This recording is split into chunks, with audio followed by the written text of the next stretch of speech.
Audio pada chapter kali ini mungkin akan sedikit lebih mengena kepada saya daripada chapter-chapter yang lain, lebih kemudian membuat saya tersadarkan. Karena kalau kita perhatikan, seperti saya atau generasi yang sepantaran dengan saya, yang seangkatan dengan saya pada saat ini, generasi penerus bangsa di masa depan yang besok ketika 2045 akan menjadi generasi yang produktif, yang paling produktif dengan demokrasi tersebut. Artinya apa? Generasi kami inilah itu yang akan mengisi daripada bonus demografi yang ada di Indonesia untuk menjadikan Astagita Indonesia Emas 2045 itu tersampaikan atau tidak. Dan naasnya kalau kita perhatikan lebih lanjut, banyak dari kami itu yang kemudian di kemajuan zaman pada saat ini itu lebih banyak membuang-buang waktu, wasting time, dengan doom scrolling, dengan bermain gadget yang pagi, siang, sore tidak akan pernah lepas dari yang namanya gadget. Dan ternyata ketergantungan akan suatu hal tersebut itu ternyata kemudaratannya, keburukannya itu jauh lebih banyak daripada kebaikannya. So, yang kita tahu dengan maraknya doom scrolling, dengan aktifnya sekarang para terutama netizen di Indonesia dalam media sosial, itu dinilai terlalu over. Screen time yang ada, mungkin ketika kita sedang scroll, pasti kemudian kita menemui peringatan-peringatan bahwa mungkin screen time-nya sudah melampaui batas kan. Tapi apa? Sering kemudian kita mengabaikannya. Sehingga bagaimana dengan bonus demografi yang ada besok ketika di Indonesia 2045? Apakah kita akan mengisinya dengan sumber daya manusia yang tidak akan kita bisa bayangkan bagaimana kemudian besok ketika kita sudah di usia yang produktif? Maka bagaimana Islam memandangnya? Kita bahas di chapter kali ini.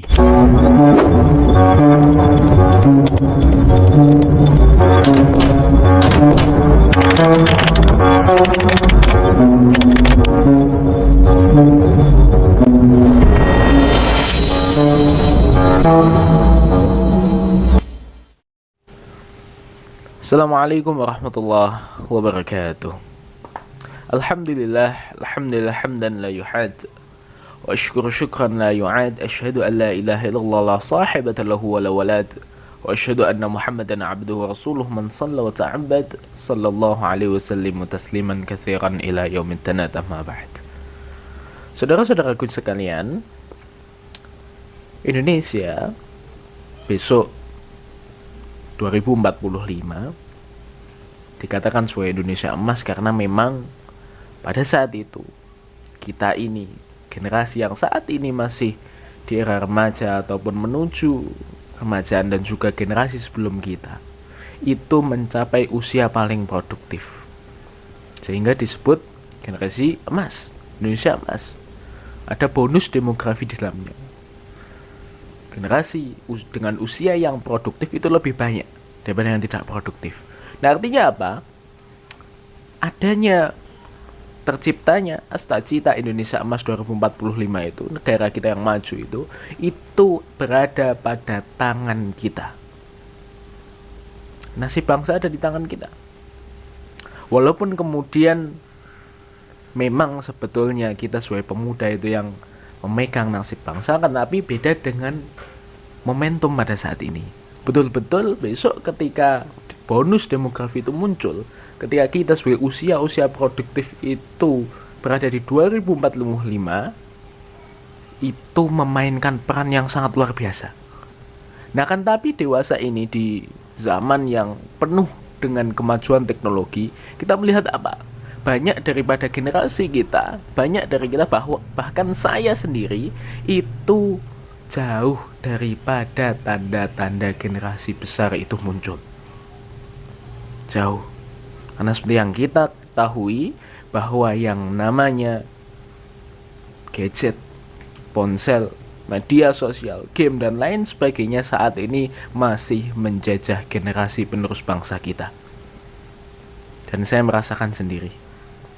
Yang namanya posting time, membuang-buang waktu dengan doom scrolling, dengan bermain game, atau dengan apalah itu tidak bisa atau sulit untuk dihindarkan oleh generasi pada saat ini, oleh para pemuda saat ini.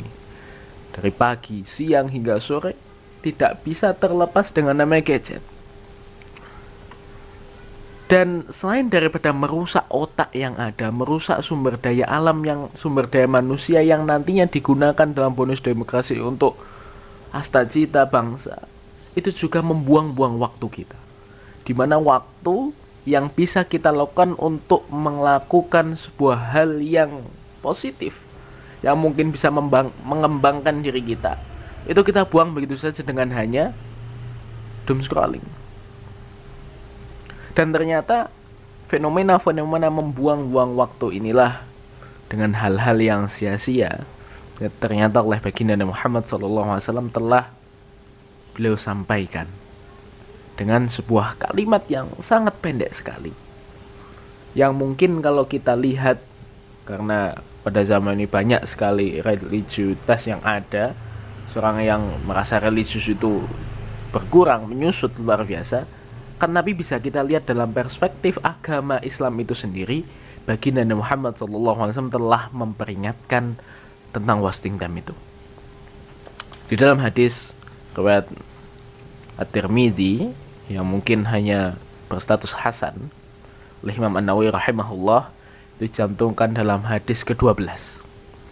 An Abi Hurairah radhiyallahu anhu qala Rasulullah sallallahu alaihi wasallam, min husni Islam al-mar'i tarkuhu ma la ya'ni.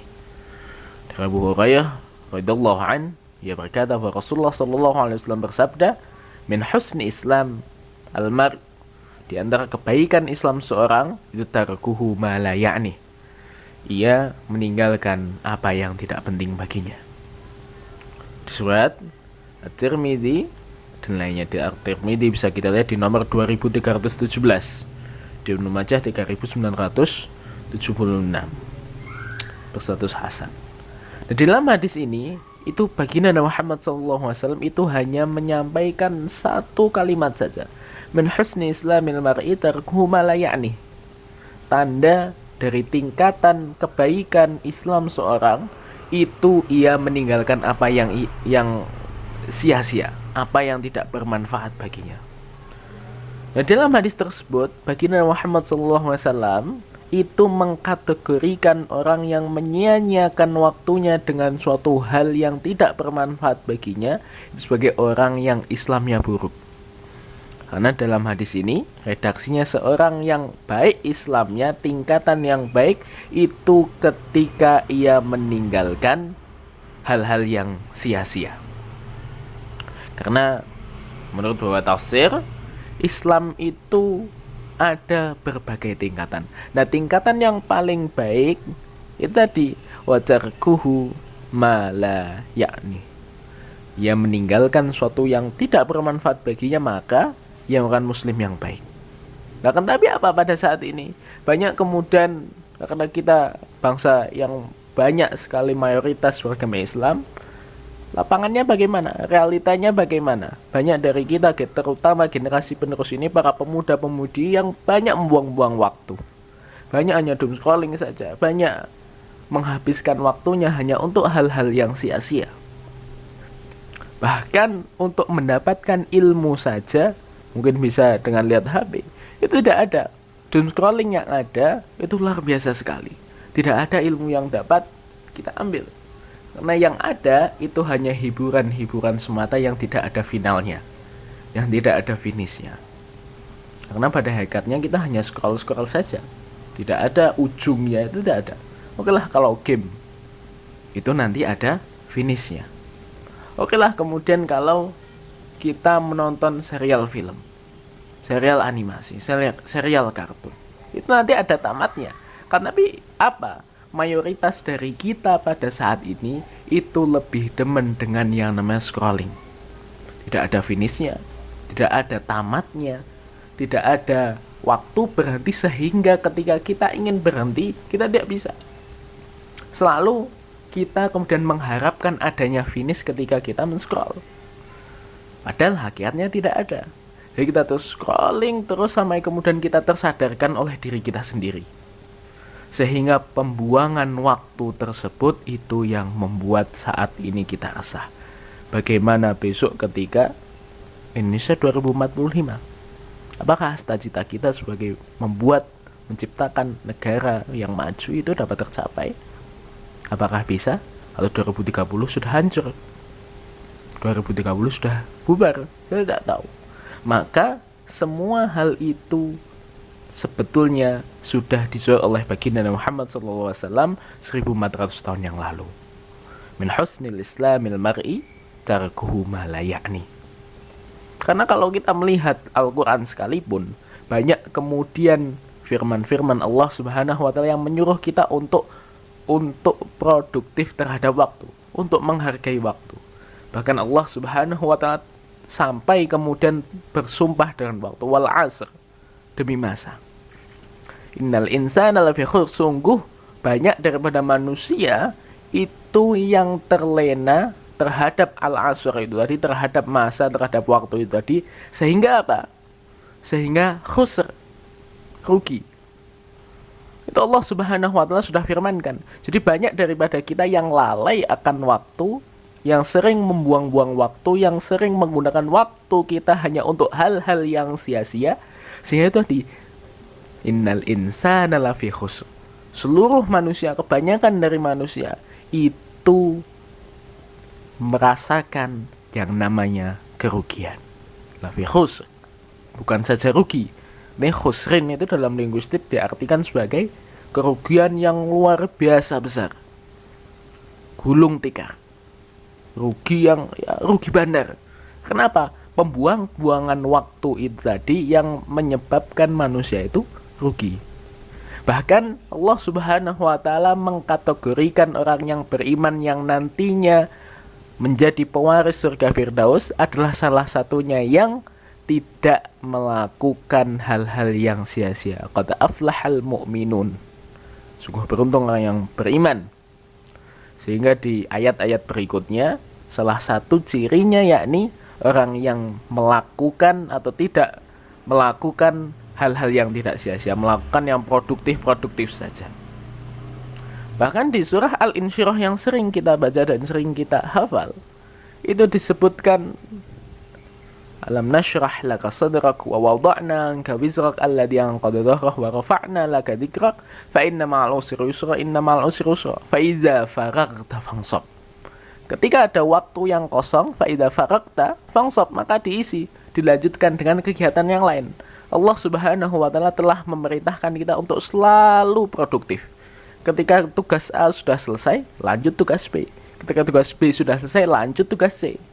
Fa'idha faragta fansab. Ketika farag, ketika sudah habis, sudah kosong, masa waktu kosong, itu bukan untuk istirahat, bukan untuk doom scrolling, bukan untuk membuang-buang waktu yang lain, kan, tapi waktu kosong itulah fansab, diisi oleh kegiatan-kegiatan yang produktif, kegiatan-kegiatan yang bermanfaat, baik dari segi agama, dalam segi umum, seperti bisa meningkatkan skill kita, meningkatkan kesehatan kita, meningkatkan kebugaran kita, meningkatkan ekonomi kita, dan lain sebagainya.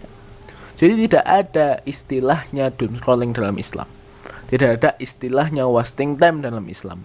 Tidak ada istilahnya waktu yang terbuang sia-sia dalam Islam.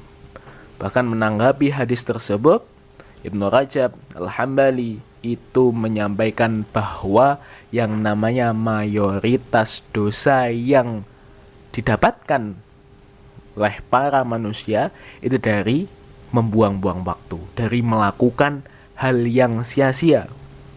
Bahkan Imam Abu Dawud yang merupakan salah seorang yang ahli hadis yang luar biasa itu mengatakan bahwa hadis tersebut yang tentang meninggalkan yang sia-sia itu kalau bisa dikatakan Islam hanya boleh diringkas oleh 4 hadis, maka itu adalah salah satunya.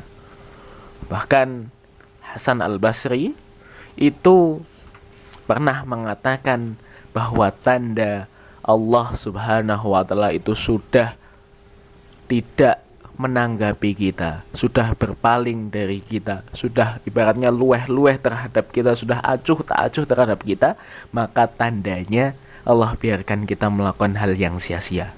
Maka marilah kita berbenah, kita introspeksi diri, kita evaluasi diri kita lebih lanjut, kita bercermin apakah selama ini kita telah menggunakan waktu yang Allah berikan dengan baik. Apakah hal-hal yang kita lakukan selama ini itu produktif? Apakah hal-hal yang kita lakukan selama ini itu membuat baik kepada kita ataukah bukan? Maka ketika kita sudah memutuskan, sudah tahu bahwa beberapa hal-hal yang kita lakukan itu hanya buang-buang waktu, maka tinggalkan. Kita beralih kepada hal-hal yang produktif. Ketika tugas kita sudah kosong, kita lanjutkan dengan tugas-tugas yang lain. Sehingga setiap detik yang ada pada diri kita, kita lakukan dengan hal-hal yang produktif.